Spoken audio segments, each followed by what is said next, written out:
Bekliyoruz arkadaşlar, gelin. Çıkın gelin diyor. Çıkın gelin. Çıkın gelin diyor. Adanızın biberini görün. Esprimiz de yerinde. Ali nasıl gidiyor baksı işleri? Kalite bizim işimiz diyor. Doğru mu Ali? Doğru.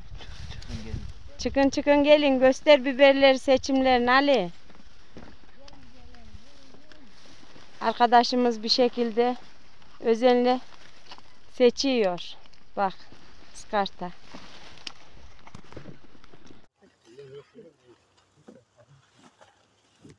Bir bak.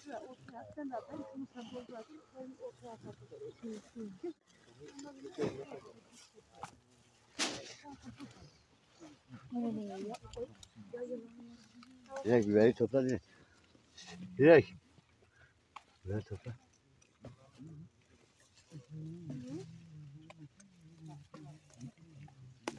Aferin. Evet.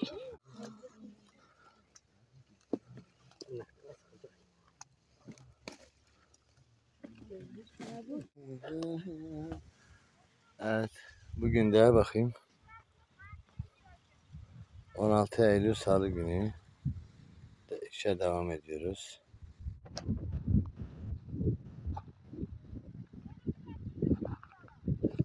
Evet.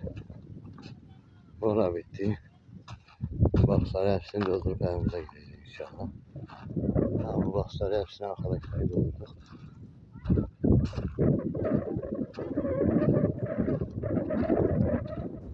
Bunlar da mutlu tarlası.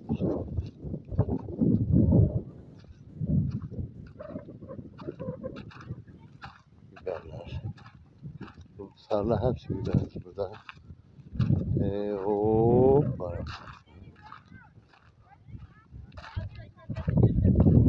Hepsi bas, torbalar, azıklar. Eşimiz çocuğum da.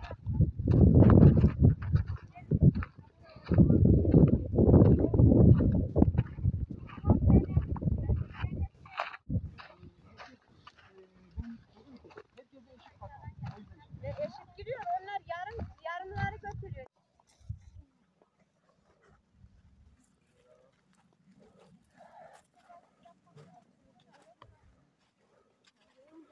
Bibere devam.